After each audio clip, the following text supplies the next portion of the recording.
Di balik keheningan Desa Klero, Kabupaten Semarang, berdiri sebuah peninggalan sejarah yang syarat makna, Candi Klero.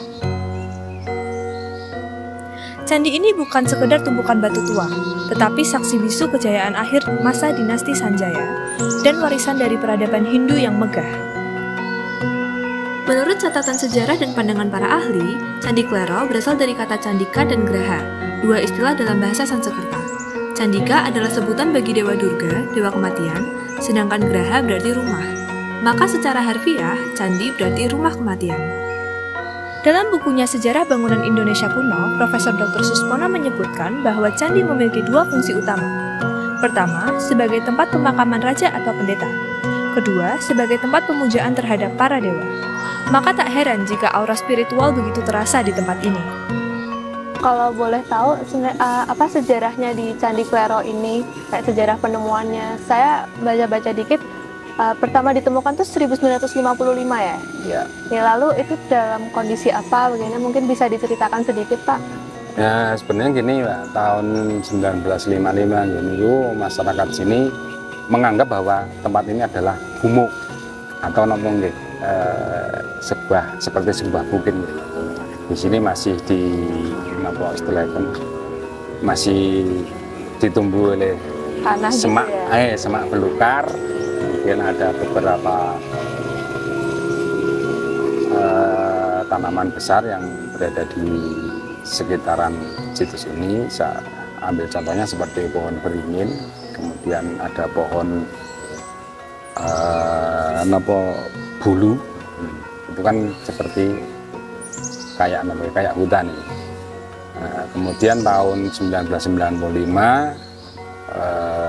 dari kantor BP3 Balai Pelestarian Peninggalan Purbakala, itu dilaksanakan istilahnya seperti kajian untuk pemugaran yang lebih lanjut. Kemudian sekitar awal tahun 2000-an kami beralih ke kantor Balai Pelestarian Cagar Budaya, Balai Pelestarian Peninggalan Purbakala atau BP3 itu melaksanakan pemugaran, sehingga sampai saat ini ya mungkin kita bisa melihat seperti ini. Kalau dulunya kan banyak berserakan, bahkan ada beberapa batu yang digunakan untuk istilahnya pun seperti pembatas makam. Ini kan sebelah selatan di sini kan ada makam.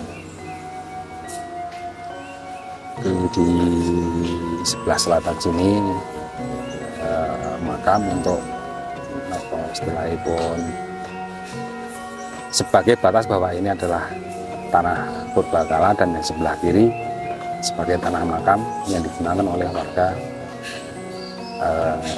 Ngentak mriki, Ngentak Klero Pengaran. Di dalam candi terdapat sebuah yoni, simbol dari kekuatan feminin, perwujudan Dewi Parwati, istri Siwa. Kita mungkin dijelaskan sedikit fungsi dari yoninya itu? Gini, biasanya kalau di dalam itu biasanya ada sepasang, yaitu namanya lingga dan yoni. Lingga ada yang berbentuk bisa bulat atau kotak, ya ada persegi 8. Sedangkan yoni di dalam ini adalah perwujudan dari Parwati, istri Siwa. Nah, sedangkan yoni adalah perwujudan dari Siwa. Sebagai di sini kalau disebutkan adalah lambang kesuburan, yaitu untuk yoni adalah perwujudan dari perempuan, sedangkan lingga adalah laki-laki. Kalau dia gabungkan menjadi satu, lingga dan yoni akan menimbulkan generasi baru. Tapi di sini di Candi Klero sendiri hanya tinggal yoninya saja. Arsitektur candi Hindu terbagi atas 3 bagian utama. Purwaka, bagian bawah, simbol dunia penuh hawa nafsu. Uparloka, bagian tengah, lambang kehidupan orang suci. Dan Swarloka, bagian atas, menggambarkan alam kekal atau nirwana. Di Candi Klero, struktur ini masih bisa dikenali meski atap aslinya telah hilang. Kemungkinan di sini ada bangunan atap. Karena di sini ada beberapa titik ya, kotak-kotak batunya ini biasanya akan berisi kayu, nanti ada diatapi seperti itu. Proses rekonstruksi candi ini menyisakan banyak batu-batu yang tidak dikenal. Ada dugaan bahwa sebagian batu pernah diambil masyarakat sebelum candi ini dilindungi negara. Batu tersebut mungkin digunakan sebagai tungku, umpak rumah, bahkan material bangunan. Kini, sebagian batu baru digunakan untuk melengkapi rekonstruksi agar pengunjung bisa melihat bentuk candi secara utuh. Candi Klero bukan hanya peninggalan arkeologis, tetapi juga media edukasi sejarah dan tempat wisata budaya. Setiap batu menyimpan cerita, setiap relief menyuarakan nilai filosofi hidup. Masyarakat dan pemerintah kini bersama menjaga, merawat, dan mewariskan nilai luhur ini kepada generasi muda. Dari masa lalu yang megah, kita belajar untuk mengenal jati diri dan menjaga warisan. Candi Klero bukan sekedar tumpukan batu, tetapi simbol peradaban, kepercayaan, dan harapan yang abadi.